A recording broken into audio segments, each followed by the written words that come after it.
football. This story from Ross Dellinger earlier today with direct quotes from Nick Saban, where he reveals his expected 3 permanent opponents when the conference schedule expands to 9 and the format changes some. No more divisions. We've been over that many, many times. You guys know what's coming.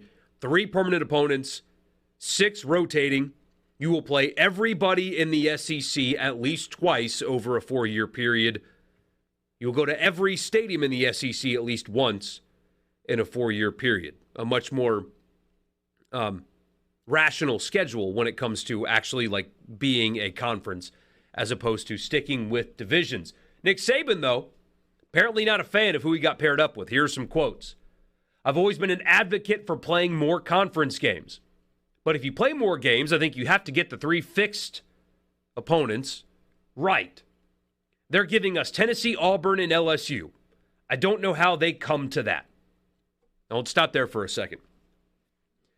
That is Nick Saban being frustrated because his team got paired up with Tennessee, who up until this past season, he beat 15 times in a row. And Auburn, despite having more success against him than anybody else in the SEC, another team that he has dominated in his time there, relatively speaking. That's what he's complaining about. Oh, I don't know how they come to that. We got to get that right. How dare I have to play Tennessee and Auburn and LSU? Even if he's complaining about LSU, like he could be saying, look, historically we want to keep Auburn and Tennessee. But LSU, you're 8-2 in your last 10 against LSU. I mean, this is the problem of Alabama and Georgia. And the fact of the matter is, they're just better than everybody. So it doesn't matter who you schedule them with. You were saying, look, we scheduled you with 3 teams that are worse than you. You know, if you're Auburn is the school that needs to be complaining because they're going to play Alabama and Georgia every single year. They're going to wake up every year and go, 10-2 is the best we can hope for. It's the absolute peak until Nick Saban retires. So these decisions have been made for television. This is all about television. Well, Alabama LSU is a television game. Year in, year out, it's usually the CBS nighttime game. It always draws big numbers. It always has a ton of NFL talent. People want to watch it. They're going to keep that game. Of course. And this is what he... And by the way, if you don't get them permanently, you're still playing them every 2 years. Exactly. And if it's not them, it's what Oklahoma or Florida. Right. I'm so glad that people can Alabama now... Alabama is never going to get Vanderbilt, Missouri, Mississippi State, Arkansas, Ole Miss as their permanent. They're just not.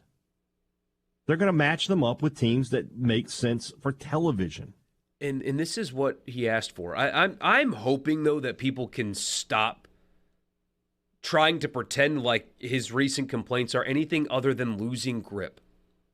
He's losing his grip on the dominance of the SEC.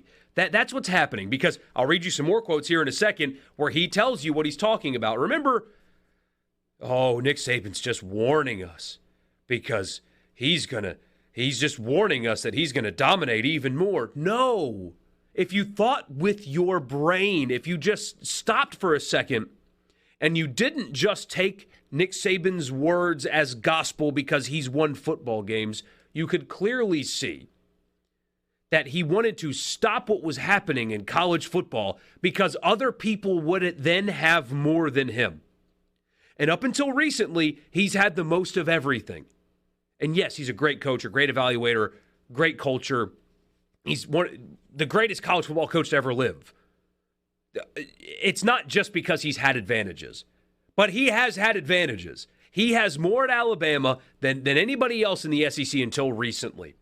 Until the game changed, until the portal happened, and you can't stockpile 5 stars on your bench for 4 years anymore. They want to go play somewhere, and now they can. He doesn't like that. Alabama boosters can't afford what Texas A&M boosters can. Here comes Texas into the SEC, by the way. Guess what they can afford? More than Alabama. Doesn't like that either. Doesn't want to play a more difficult schedule because he doesn't have the advantages anymore. It's so transparent to anybody that's willing to just think about it for a second. He has owned the sport because he's owned everything about the sport for 2 decades almost.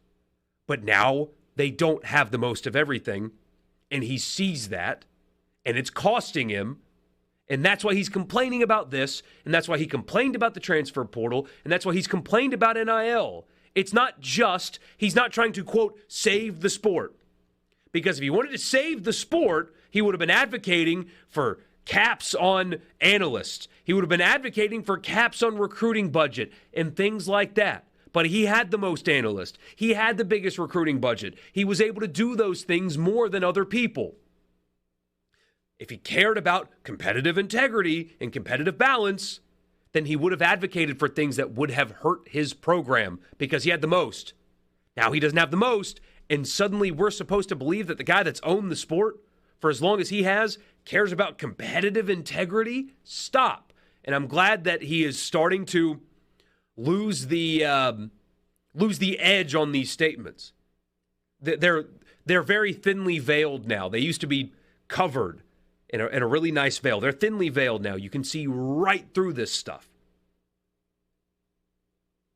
Doesn't want to play Tennessee anymore because he sees Tennessee getting better.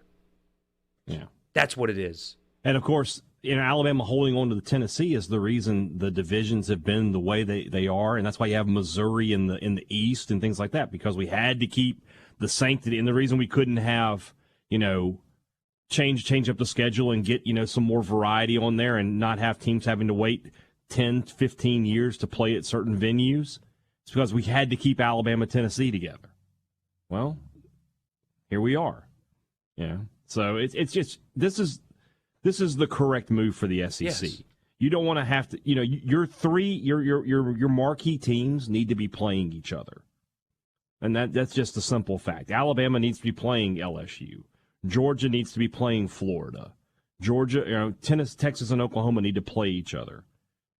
Like I said a few weeks ago, personally, I like Alabama LSU, but I would put Alabama and Texas together.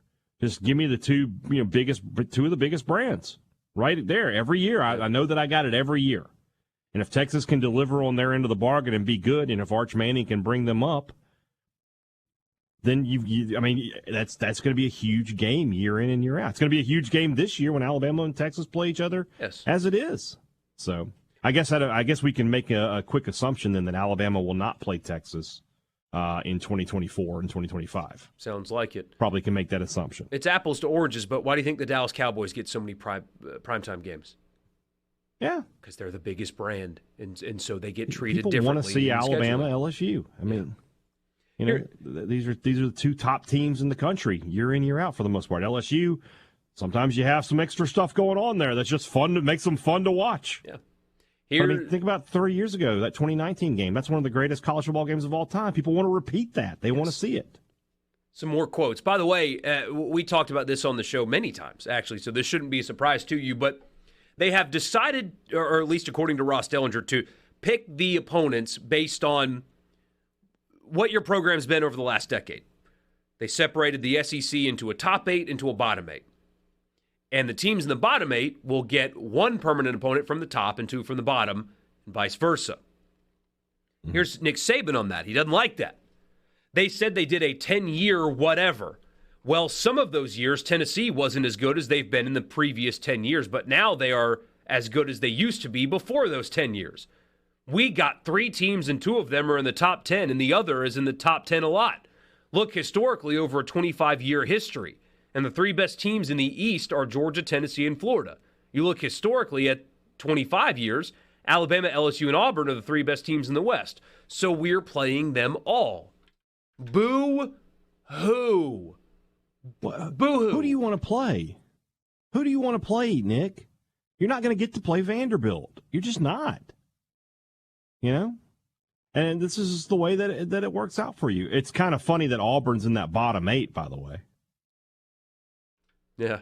Do they have to, or is it Tennessee? Tennessee or Auburn is in that bottom 8, I guess. I believe because it if you say, like you said, it is Auburn is in the top.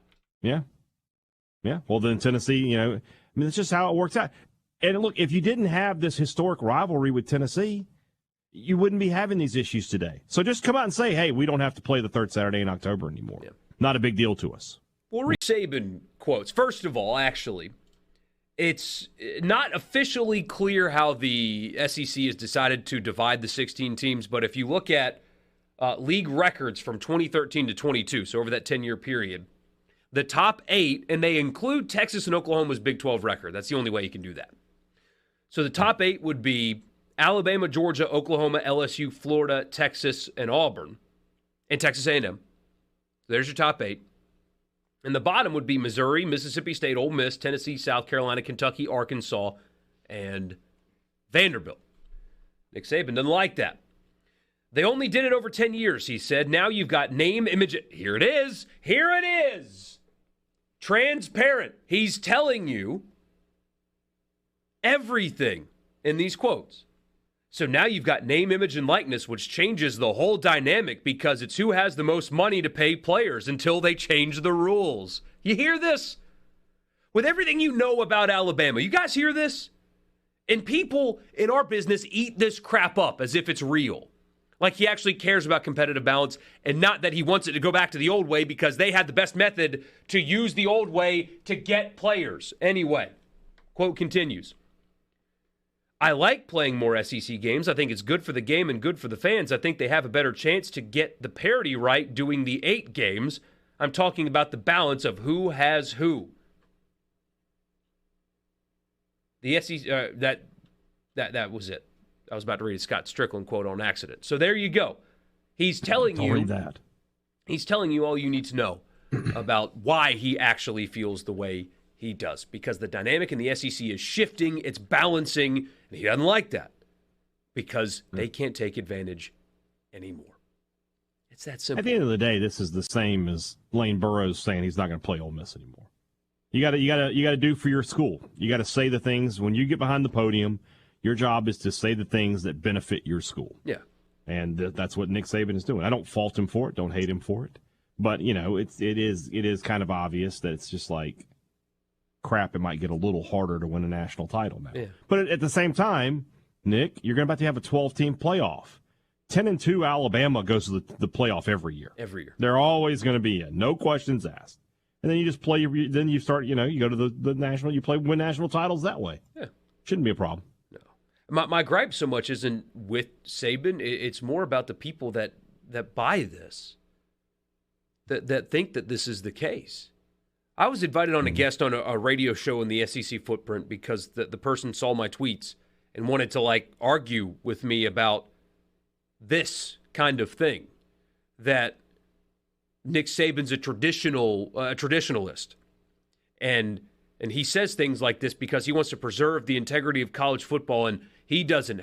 His Alabama didn't have to engage in that nefarious behavior. Everybody else did to try to catch up. Like that. That's what people think. That's where my gripe is. It's people like that guy, or Colin Cowherd, who perpetuates that on national radio when everybody else knows it's garbage. But anyway,